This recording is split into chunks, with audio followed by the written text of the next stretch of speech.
Halo sobat, kembali lagi di channel Juara Donghua.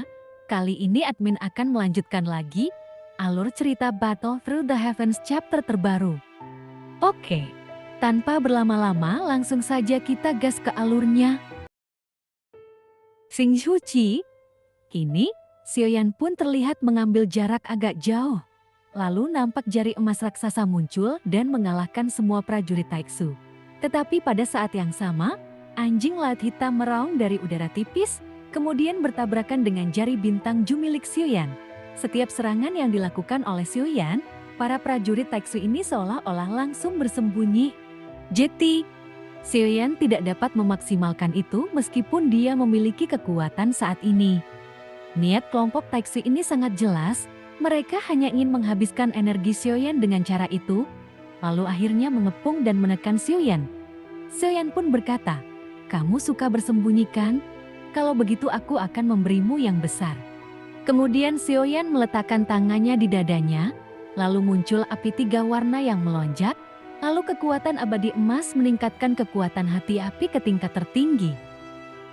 Namun, prajurit Taixu sekarang menyerang dengan gila-gilaan, dan Xiaoyan pun hanya bisa mengandalkan Jilai, lalu terus menghindar untuk menciptakan waktu untuk diri sendiri, karena ada begitu banyak prajurit Taixu saat ini. Nampaknya, hanya Buddha Fury Lotus 3 warna yang dapat mencapai hasil terbaik. Lalu dengan cara memusnahkan prajurit Taixu dalam jumlah besar, pasti dengan cara inilah Dewa Abadi Taixu dapat muncul. Xiaoyan pun akan menggunakan penglihatan tepi dan kekuatan jiwanya untuk menjelajahi lingkungan sekitar. Tetapi yang aneh adalah nafas para dewa yang abadi ini datang dan pergi, itu sangat aneh sekali. Taixu yang pernah ditemui Xiaoyan sebelumnya agak berbeda. Xiaoyan pun bertanya-tanya, apakah ada cara lain?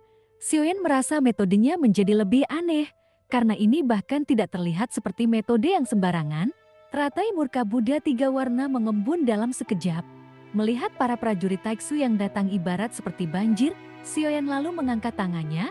Ia mengeluarkan teratai api dengan hati-hati dan perlahan berputar dalam ketiadaan. Setelah itu terbang keluar dari telapak tangan Xiaoyan.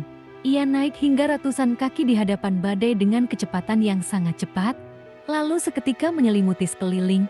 Saat Xiaoyan berteriak, teratai api 3 warna terlihat mekar, lalu menghancurkan semua yang ada di dalam api menjadi bubuk. Kemudian ledakan ini hampir memusnahkan sebagian besar prajurit Taixu. Jumlah spesifiknya tidak dapat diperkirakan, tetapi itu benar-benar belum dipastikan berhasil. Saat Xiaoyan mengangkat kepalanya, para prajurit Taixu yang menyaksikan Zushen terus berhamburan, membuat mereka tersenyum pahit. Xiaoyan tidak tahu berapa banyak bayi yang dilahirkan Taixu, sehingga dia tidak bisa membunuh mereka semua. Itu sama persis seperti kecoa, terlihat menjijikkan secara kuantitas. Kemudian setelah ledakan ini, sosok Xiaoyan pun mundur. Tidak ada lagi formasi terbatas, karena secara logika, selama Xiaoyan ingin pergi, maka Taixu ini tidak bisa menghentikannya. Xiaoyan pun kini sedikit mengernyit, terutama sejauh ini, keabadian para dewa ini masih tersembunyi di antara mereka tidak muncul. Lalu nampak petir menyambar di bawah kaki Xiaoyan. Lalu ia pun bisa bergerak cepat di dalam lautan hampa. Namun, kecuali guntur yang ekstrim itu, Xiaoyan masih memiliki jiwa Sudongzi.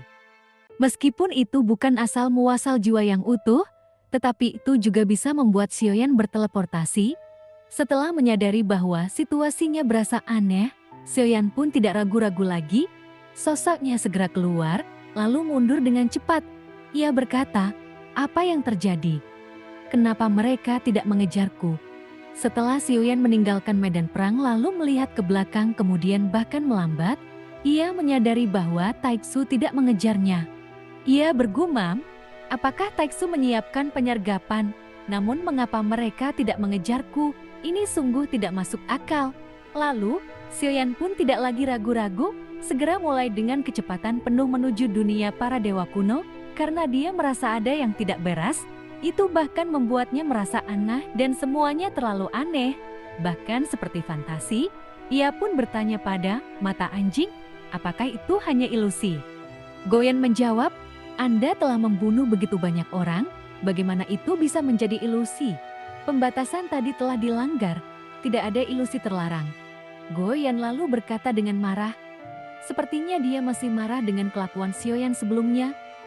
Goyan berkata, jika aku bilang bunuh 1000 pedang, kamu tidak bisa sepenuhnya mengabaikan perasaanku dengan hanya memegang saja aku dan langgar paksa batasannya. Saya masih hidup, bukan harta matimu. Jika bukan demi persahabatan, ibarat aku benar-benar ingin kabur dari rumah, Sioyan pun tidak punya waktu untuk memperhatikan Goyan saat ini. Pikiran di benaknya berubah dengan cepat, ia memikirkan alasan serangkaian perilaku aneh Taeksu. Sioyan pun lalu membuka kecepatannya, kemudian bepergian melalui kehampaan. Tetapi ketika lebih jauh ke depan, perasaan bahwa ada sesuatu yang salah semakin kuat, dan juga karena lautan kehampaan di sekelilingnya membuat Sioyan merasa aneh. Kemudian Sioyan segera menarik mata anjing itu dari balik lengan jubahnya. Namun terlihat ekspresi Sioyan menjadi serius lalu berkata, apakah kamu yakin tidak ada batasan di sekitarmu? Goyan memandang Sioyan yang ekspresinya berubah, namun ia tidak berani berkata apa-apa lagi. Segera matanya berubah menjadi cahaya biru, dan dengan hati-hati mengamati daerah sekitarnya. Lalu ketika cahaya biru menyapu sekeliling, mata anjing ragu-ragu. Ia berkata, seharusnya tidak ada batasan. Tapi pernahkah Anda menyadarinya? Tampaknya aneh di sini. Fluktuasi lautan hampa itu telah mengubah seluruh lautan kosong. Pembatasan besar apa yang diperlukan untuk mencapai ini? Tetapi karena Tuan Go, saya akan mengambil tindakan. Jika tidak, mustahil bagi orang lain untuk menerapkan pembatasan yang mengejutkan seperti itu. Ketika mata anjing itu menceritakan hal itu, Sioyan pun lalu berhenti. Ia melihat ketiadaan di sekitarnya. Ternyata ia telah terbang di lautan ketiadaan selama beberapa waktu. Secara logika, alam dewa kuno seharusnya berada di dekat sini. Namun, mungkinkah aku dikirim ke kehampaan lain? Lalu kenapa aku bisa merasakan keberadaan klon dewa asli? Dengan sedikit mengernyit, Sioyan hanya bisa terus bergerak maju di lautan kehampaan ini, kemudian mencari arah dunia para dewa kuno. Meski dunia para dewa kuno bisa bergerak, tetapi itu bergerak sangat lambat. Jadi secara logika, disinilah alam dewa kuno berada. Tetapi setelah Sioyan mencarinya, ia belum pernah menemukan keberadaan dunia para dewa kuno. Sioyan pun terus meluncur dengan kecepatan penuh, hingga menemukan bintang dan ruang terdekat di sekitarnya. Lalu Sioyan pun menemukan sebuah ruang dan memasukinya. Itu ditutupi tanaman hijau, dan nampak sebuah pemandangan yang penuh kehidupan. Sioyan pun segera menyebarkan kekuatan jiwanya, mencoba mencari orang terkuat di bintang itu. Lalu hal mengejutkan pun membuat pupil mata Sioyan mengecil secara tiba-tiba. Tidak ada satupun praktisi di planet itu, dan semangat juang di sini memang terasa tipis, tetapi itu mustahil untuk tidak memilikinya. Lalu Sioyan pun tidak menyerah, ia mencoba menemukan kotanya.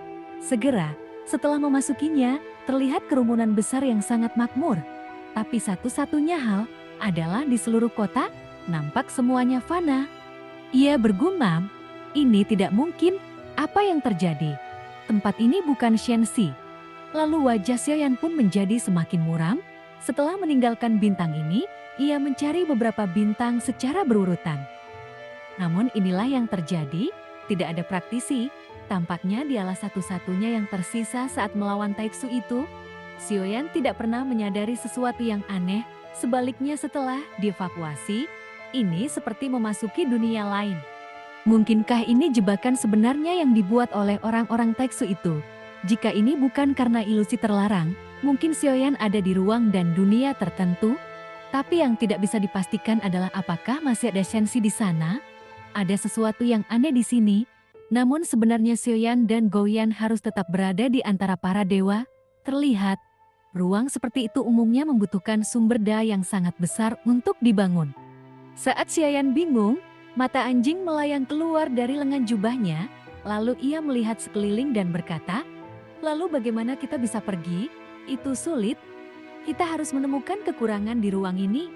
Jika dilihat dari luasnya ruangan ini yang sangat besar, pasti sangat sulit untuk mencarinya.